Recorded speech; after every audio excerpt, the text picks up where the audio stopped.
अस्सलाम वालेकुम की हाल है प्यारिओ मैं आप बजिया ते तुसी साडे नाल जुड़े हो वेख पंजाब टीवी दे राहीं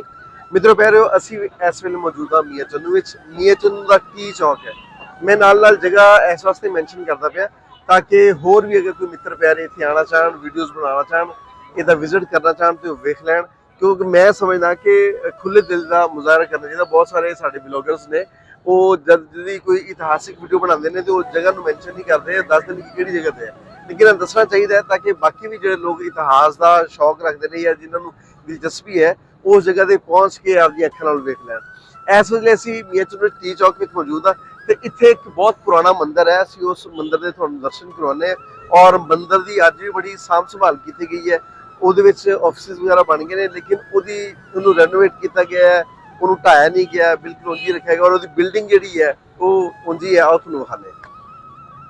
लो जी आए दी मेन एंट्रेंस है इत्थों असीं एंटर होवांगे इस मंदिर दे विच गो के मतलब पहले इस मंदिर का जिहड़ा एरिया है वो बहुत खुला सी लेकिन आसे पासे जिहड़े ने वो घर बन गए ने वो घरां दे विच कन्वर्ट हो गया ना ते आ देखो तुसीं कि आ कि इहनूं की कहंदे ने इहनूं आ जिहड़ा पूरा शेकर शेकर डोम आ तुसीं देख लो कि आ जिहड़ा मंदिर दा डोम है तुसीं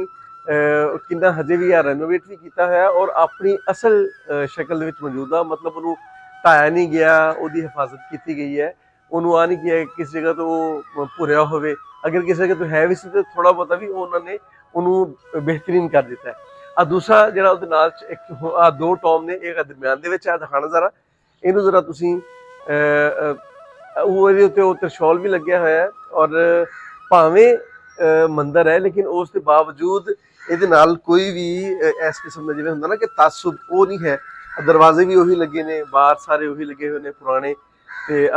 तुसीं हर चीज़ देख सकते हो आ इट्टां तुहानूं नज़र आ रही होनी ते मैं इधर जरा ना इधर कैमरा विखाना उंज ही जिहड़ा इहदे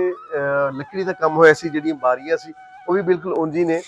वो मैं तुहानूं जूम करके असीं दिखाने कि हिंदी दे विच लिखिया होया है वो क्योंकि गुरमुखी ते असीं पढ़ लईदा उदा ट्रांसलेट कर लीदा लेकिन आ हिंदी दे विच लिखिया होया कुछ वो नहीं समझ आ रहा जे कोई मित्र प्यारे इस वेले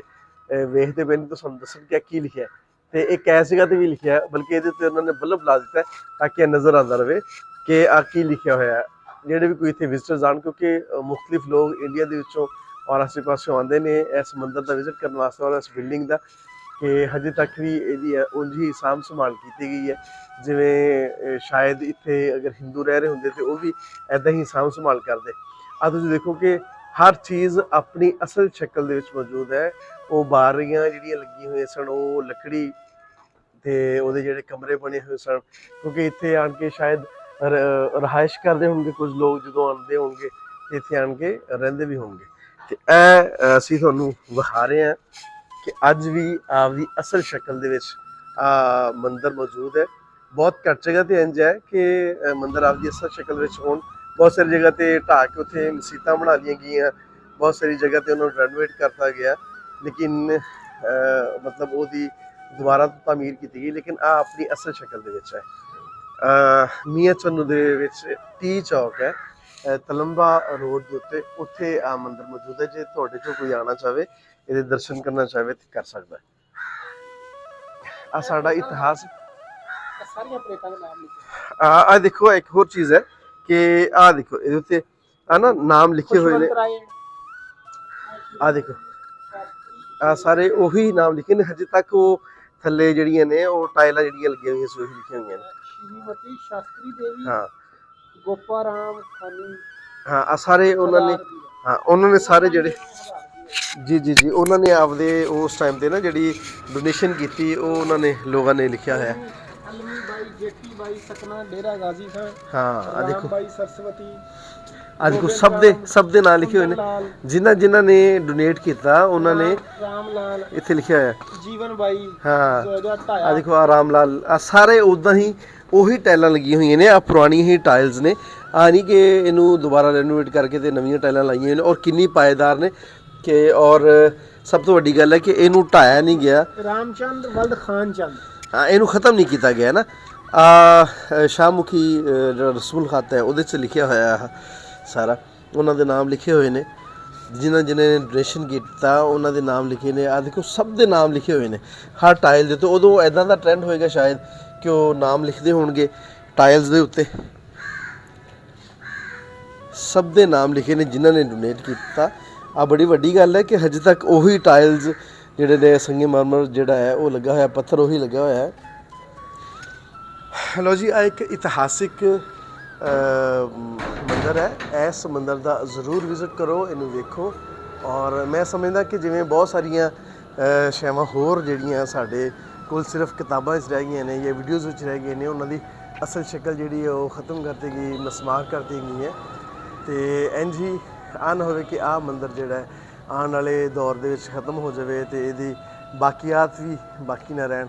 ਇਸ ਵਾਸਤੇ ਇਹਦਾ ਵਿਜ਼ਿਟ ਕਰਨਾ ਚਾਹੀਦਾ ਔਰ ਇਹਨੂੰ ਆਪਣੇ ਕੈਮਰੇ 'ਚ, ਆਪਣੀ ਕਿਤਾਬਾਂ 'ਚ ਇਹਨੂੰ ਕਲਮਬੰਦ ਵੀ ਕਰ ਲੈਣਾ ਚਾਹੀਦਾ ਔਰ ਮਹਿਫੂਜ਼ ਕਰ ਲੈਣਾ ਚਾਹੀਦਾ ਆਪਣੀ ਵੀਡੀਓਜ਼ ਵਗੈਰਾ ਵਿੱਚ।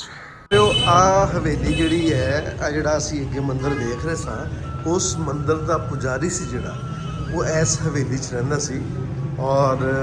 ਇਹ ਹਵੇਲੀ ਦੀ ਮੇਨ ਐਂਟਰੈਂਸ ਹੈ। ਤੁਹਾਨੂੰ ਹਵੇਲੀ ਵੀ ਦਿਖਾਉਂਦੇ ਹਾਂ, ਬਿਲਕੁਲ ਆਪਦੀ ਅਸਲ ਸ਼ਕਲ ਦੇ ਵਿੱਚ ਹੈ। ਬਿਲਕੁਲ ਉਂਝ ਹੀ ਹੈ ਜਿਵੇਂ ਉਸ ਦੌਰ ਦੇ ਵਿੱਚ ਸੀ। ਯਾਨੀ ਕਿ 1947 ਵਿੱਚ ਉਹ ਮੰਦਰ ਬਣਿਆ ਔਰ 2003 ਤੱਕ ਉਹਦੀ ਮਿਆਦ ਰੱਖੀ ਸੀ। ਉਹਨਾਂ ਦਾ ਆ ਸੀ ਕਿ ਅਸੀਂ ਇਹਨੂੰ ਕੋਈ 56-57 ਸਾਲਾਂ ਤੋਂ ਬਾਅਦ ਇਹਨੂੰ ਢਾਹ ਦੇਣਾ, ਦੁਬਾਰਾ ਤੋਂ ਨਵਾਂ ਬਣਾਵਾਂਗੇ। ਇਹ ਉਹ ਹਵੇਲੀ ਹੈ ਜਿਹੜੀ ਉਸ ਮੰਦਰ ਦੇ ਪੁਜਾਰੀ ਦੀ ਹੈ। ਅੱਜ ਵੀ ਹਵੇਲੀ ਜਿਹੜੀ ਹੈ ਉਹ ਉਸੇ ਅਸਲ ਸ਼ਕਲ ਦੇ ਵਿੱਚ ਹੈ। ਇਹਦੇ ਬਾਹਰ ਇਹਦੇ ਕੁੰਡੇ, ਇਹਦੀ ਬਾਕੀ ਸਾਰੀਆਂ ਸ਼ੈਵਾਂ, ਆ ਦੇਖੋ ਆ ਬਾਲਕਨੀ ਜੀ ਬਣੀ ਹੈ, ਆ ਵੀ ਉਹੀ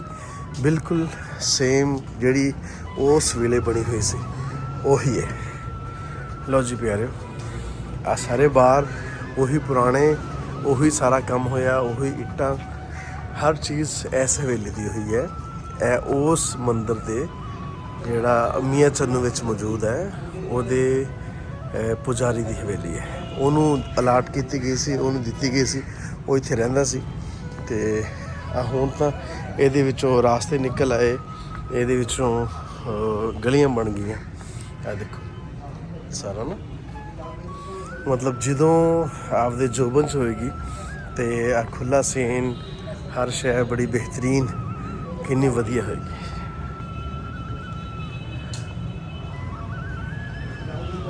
ਆ ਇੱਕ ਚਬੂਤਰਾ ਜੇ, ਹੁਣ ਤਾਂ ਇੱਥੇ ਦੁਕਾਨਾਂ ਬਣ ਗਈਆਂ ਨੇ ਆ ਸਾਰੀਆਂ, ਇੱਥੇ ਦੋਨਾਂ ਪਾਸੇ ਦੁਕਾਨਾਂ ਨੇ। ਉਮੀਦ ਕਰਦੇ ਹਾਂ ਜੀ ਤੁਹਾਨੂੰ ਅੱਜ ਦੀ ਵੀਡੀਓ ਬਹੁਤ ਵਧੀਆ ਲੱਗੀ ਹੋਏਗੀ। ਜੇ ਵਧੀਆ ਲੱਗੀ ਹੈ ਤਾਂ ਦੂਸਰਿਆਂ ਤੱਕ ਪਹੁੰਚਾਓ ਔਰ ਚੈਨਲ ਦੇ ਨਾਲ ਜੁੜੇ ਰਹੋ। ਇਹਦੇ ਨਾਲ ਹੀ ਅੱਜ ਦੀ ਵੀਡੀਓ ਨੂੰ ਮੁਕਾਉਂਦੇ ਹਾਂ। ਆਪਣਾ ਅਤੇ ਆਪਣੇ ਆਲ ਦੁਆਲ ਦਾ ਰੱਖੇ ਜੇ ਢੇਰ ਸਾਰਾ ਖਿਆਲ। ਮੇਰਾ ਪਿਆਰ, ਮੇਰੀਆਂ ਮੁਹੱਬਤਾਂ ਤੁਹਾਡੇ ਸਾਰਿਆਂ ਦੇ ਨਾਲ। ਜਿਉਂਦੇ ਵਸੋ ਅਤੇ ਖਿੜਖਿੜ ਹੱਸੋ। ਰੱਬ ਰਾਖਾ।